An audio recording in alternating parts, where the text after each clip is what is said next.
الحمد لله نحمده ونستعينه ونستغفره ونؤمن به ونتوكل عليه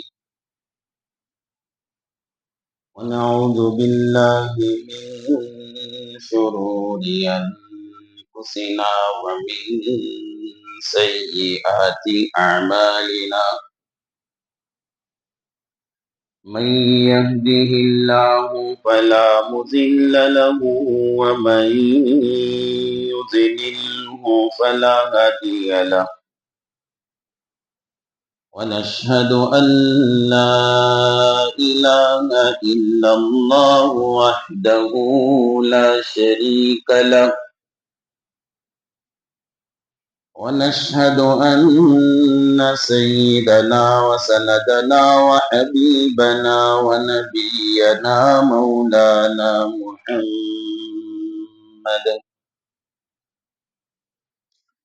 مولانا محمدا عبده ورسوله أرسله بالحق بشيرا ونذيرا وداعيا إلى الله بإذنه وسراجا منيرا وصلى الله على النبي وآله وأصحابه وبارك وسلم تسليما كثيرا كثيرا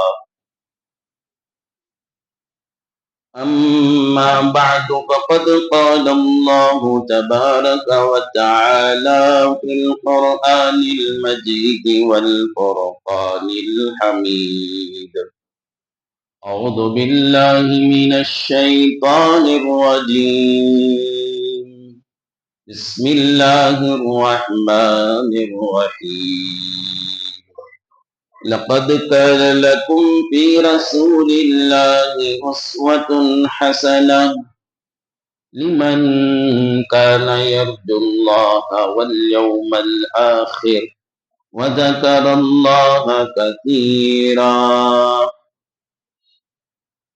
آمنت بالله صدق الله مولانا العظيم وصدق رسوله النبي الكريم ونحن على ذلك من الشاهدين والشاكرين والحمد لله رب العالمين. قابل احترام بزرگوں وقابل قدر ملت کے نوجوان بھائیوں، عزیز دوستوں،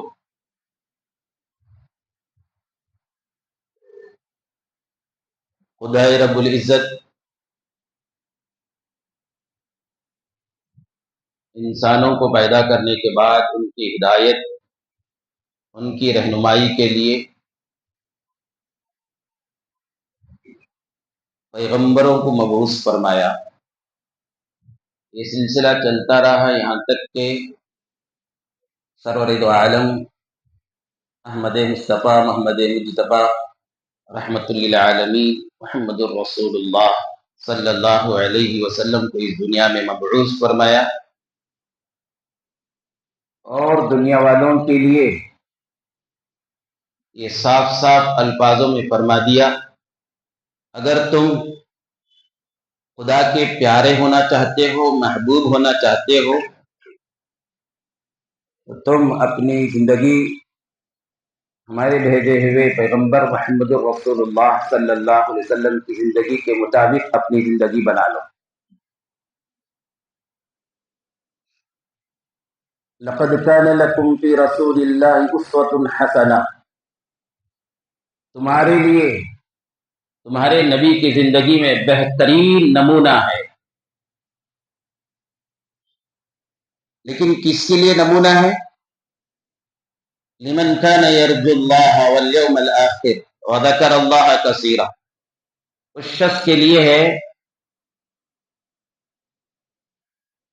جو اللہ کو راضی کرنا چاہتا ہے اور جسے یہ امید ہو یا یقین ہو کہ ایک دن اسے اللہ رب العالمین سے ملاقات کرنا ہے،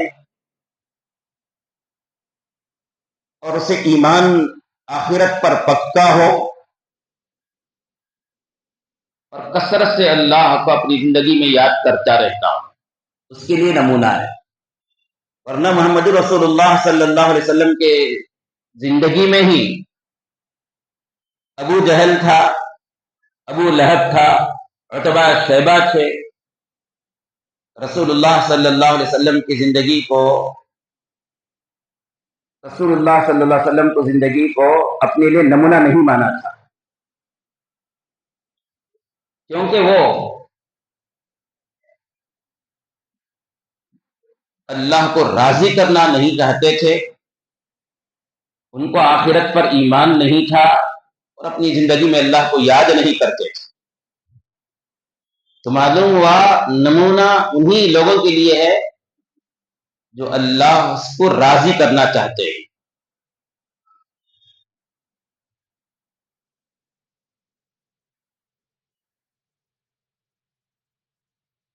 اور نمونہ انہی لوگوں کے لیے ہے جو رسول اللہ صلی اللہ علیہ وسلم سے سچی اور پکی محبت رکھتے ہوں، اور صرف محبت ہی نہیں، محبت کے ساتھ انتہا درجے کی عقیدت اور انتہا درجے کی عظمت ہو۔ ایسی محبت ہو کہ اس کے بعد محبت کی انتہا نہ ہو، ایسی عقیدت ہو کہ اس کے بعد کسی کے ساتھ ویسی عقیدت نہ ہو، ایسی عظمت ہو رسول اللہ صلی اللہ علیہ وسلم سے کہ اس کے بعد کسی کی عظمت اتنی زیادہ ہمارے دل میں نہ ہو جتنی عظمت، جتنی محبت، جتنی عقیدت محمد رسول اللہ صلی اللہ علیہ وسلم سے ہمارے لیے محبت اور عقیدت ہو۔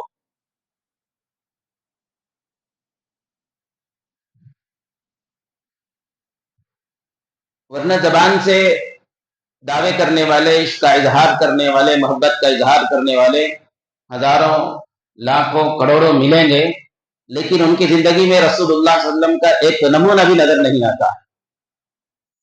وہ صرف زبان تک محبت ہے، اور ظاہر کرنے کے لیے زبان سے عقیدت کا اظہار کرتے ہیں،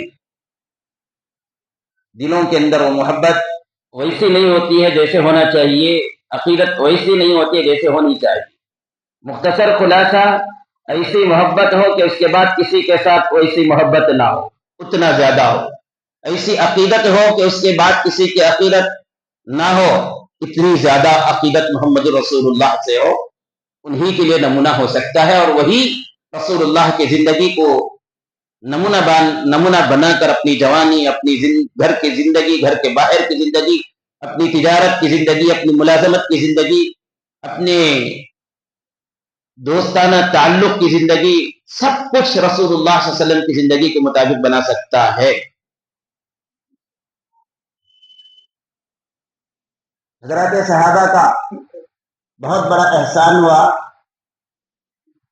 کہ جب قرآن نے کہہ دیا کہ تمہارے لیے نمونہ ہے رسول اللہ صلی اللہ علیہ وسلم کی زندگی، تو حضرات صحابہ رسول اللہ صلی اللہ علیہ وسلم کے ایک ایک عمل کو اور ایک ایک قول کو نقل کر کے، ایک ایک قول کو، ایک ایک عمل کو ریکارڈ کر کے اسے نقل کیا اور ہم تک پہنچایا۔ صحابہ نے جو رسول اللہ کی باتوں کو نوٹ کیا، صحابہ نے رسول اللہ صلی اللہ علیہ وسلم کے اعمال کو جو نقل کیا، اسی کو حدیث کہتے ہیں۔